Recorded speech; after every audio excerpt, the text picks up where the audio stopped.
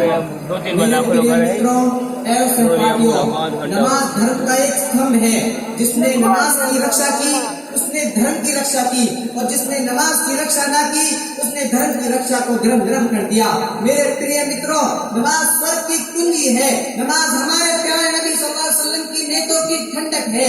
नमाज अल्लाह के समीप होने का श्रेष्ठ मार्ग है। नमाज मुसीबतों और चिंताओं से मुक्ति का स्रोत है। नमाज बुरे कर्मों से रोकती है। नमाज का सबसे बड़ा महापुरस्कार स्वर्ग है। हमारे प्यारे नबी सल्लल्लाहु अलैहि वसल्लम ने आज्ञा दी कि क़यामत में सबसे पहले जिस विषय के बारे में प्रश्न होगा वो नमाज है।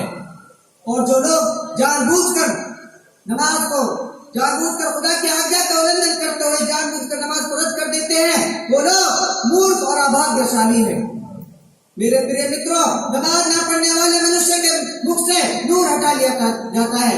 नमाज ना पढ़ने वाले मनुष्य को कब्र में एक गंदा सा दस्ता रहता है। मेरे प्रिय मित्रों, जब हमें इस बात का विश्वास है कि हमारे कर्म अच्छे नहीं होंगे तो वो सांप हमें अपने मुख में नर्क में लेकर चला जाएगा, जिसका नाम जलीस होगा।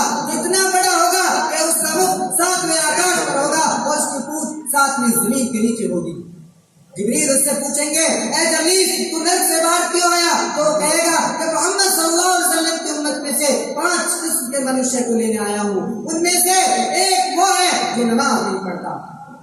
मेरे प्रिय मित्रों, नमाज का महत्व इस बात से भी पता चलता है कि जितनी भी प्रार्थनाएं इबादतें हैं सब धरती पर उतरी, किंतु जब नमाज की बारी आई तो अल्लाह ताला ने हमारे प्रिय मोहम्मद सल्लल्लाहु अलैहि वसल्लम को आकाश पर आने का संकेत दिया और वहाँ आपको नमाज का न्योता दिया गया। मेरे प्रिय मित्रों, आपका जब अंतिम समय था तो आपने आज्ञा दी कि ऐ मेरी उम्मत, नमाज कदापि ना रद्द करना। फिर हमें नमाज कदापि ना रद्द करनी चाहिए ताकि हम आखिरत में सफल हो सके और स्वर्ग में जा सके। अंतिम में आपसे क्षमा चाहते हुए निवेदन करता हूँ कि हम सब ईश्वर की आज्ञा का पालन करते हुए नमाज कदापि ना रद्द करें।